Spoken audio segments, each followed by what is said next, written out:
The second episode kicks off with Janet abruptly awakening inside her grave, only to be confronted by Mr. Martin looming over her. However, it's not reality, she's experiencing a hallucination. After stumbling upon a can of unidentified meat in the shed, Janet returns to her old home. She lays down a blanket on the floor and prepares a sandwich using the mysterious meat. The episode then transitions into a flashback set in the 1950s, where Janet's father confronts her after discovering a college catalog in the house. He pointedly asks if Mr. Martin gave it to her, but Janet avoids a direct response, instead highlighting the prestigious chemical engineering program at the school. Her father, unwilling to listen, disregards her words and asserts that her future lies in marriage and motherhood, not higher education. When Janet protests, he reacts by striking her across the face before tossing the catalog into the fire and walking away. Left alone, Janet sits at the dining table, holding the side of her face in pain. The flashback concludes, leading into the opening credits. Following the credits, the scene shifts to Split River High, where Maddie, Rhonda, Wally, and Charlie gather to discuss their investigation into Mr. Martin. As they struggle to make progress, a member of the band Ghost enters the room. Meanwhile, at the hospital, a recovering Xavier lies in bed, watched over by Nicole and Claire. Although alive, he appears deeply shaken by his near-death experience. Simon enters, prompting an argument between Nicole and Claire. During the dispute, Xavier learns that Maddie was the one who hit him with the truck. However, Simon clarifies that it wasn't actually Maddie, revealing that she had been possessed by a vengeful spirit named Janet. He explains that Janet is controlling Maddie's body while her own spirit remains trapped at the high school. He also mentions that multiple spirits haunt the school. Nicole and Claire dismiss Simon's claims as absurd, but Xavier, having witnessed spirits during his brief brush with death, considers the possibility. Simon urges Nicole and Claire to assist him in freeing Maddie, but they refuse. Xavier, however, appears open to the idea. Back at Split River High, Maddie and the Teen Ghost group fill the band Ghost member in on their discoveries, including the fact that Mr. Martin had imprisoned Janet in the fallout shelter. When Maddie inquires whether the band Ghost member has seen Mr. Martin, she appears confused. The group then decides to consult Yuri, another ghost at the school, in hopes of gathering more information. However, Yuri remains silent, focused solely on his pottery. While Maddie, Rhonda, and Wally leave the room, Charlie lingers behind. Picking up a vase, he finally prompts Yuri to speak. Yuri reveals that Janet created the vase and often spent time in the classroom trying to craft an image. Charlie attempts to extract more details about Janet from Yuri, but Yuri remains unresponsive. Changing the subject, Charlie learns that Yuri harbors strong dislike for Mr.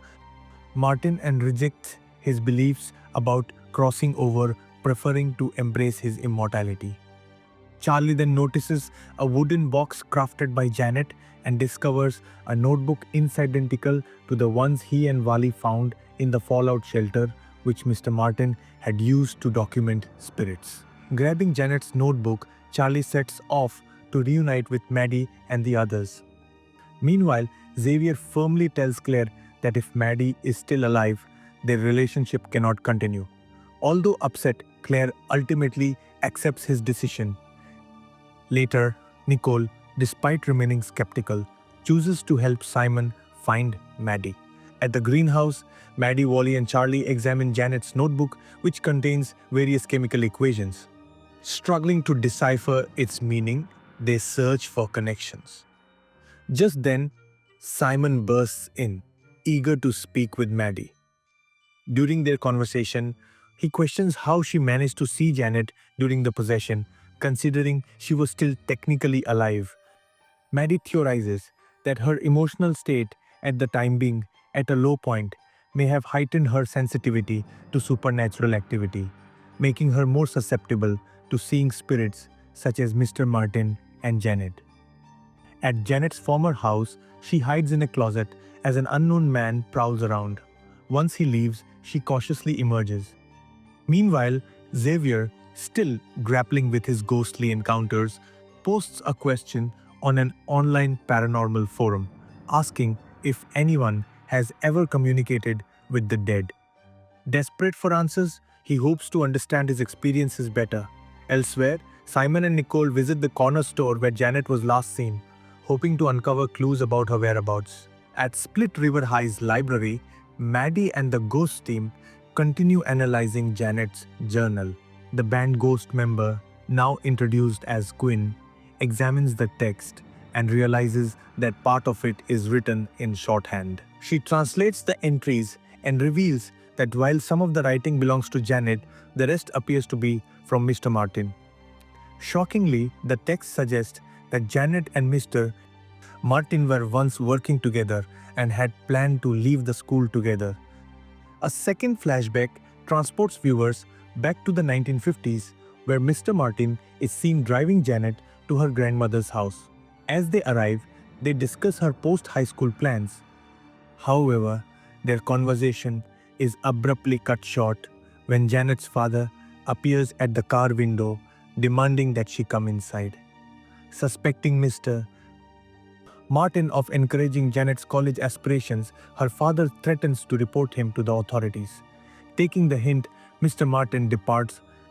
The flashback fades, returning to present-day Split River High, where Maddie and her friends attempt to piece together how Janet and Mr. Martin went from allies to enemies. They decide to question Yuri again, hoping for more insight. This time, Yuri explains that Janet never mentioned any intentions of possessing someone or crossing over because she knew he rejected such ideas. Frustrated, Wally accidentally breaks Janet's vase. Maddie quickly leads him out of the room to calm down. When they return, the group helps clean up the shattered vase, but something unusual happens. It does not repair itself, an anomaly when spirits are involved.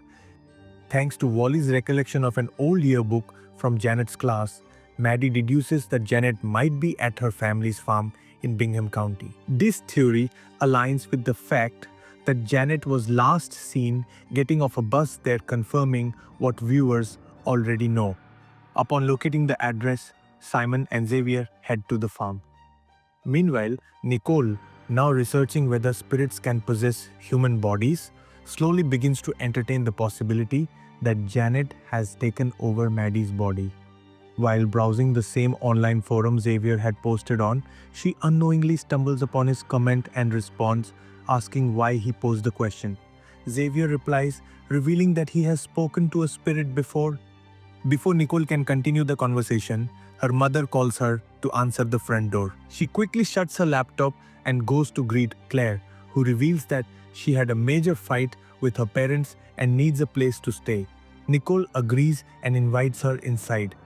Back at Split River High, Wally spots Mr. Martin leaving a classroom and rushes to pursue him, but Mr. Martin vanishes upon re-entering the room.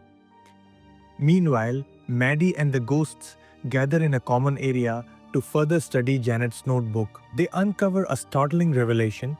Janet had taken all of the spirit's personal belongings and hidden them in the fallout shelter. They begin to suspect that Janet and Mr. Martin's falling out stem from Janet discovering new information which she withheld. Feeling threatened, Mr.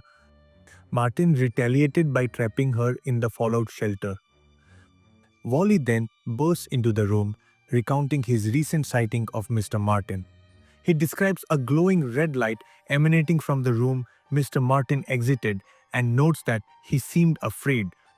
Quinn speculates that Mr. Martin may have locked Janet away not out of malice, but to protect them from her. The revelation shocks the group. The episode culminates at Janet's house, where she sets it ablaze, watching as the flames consume everything.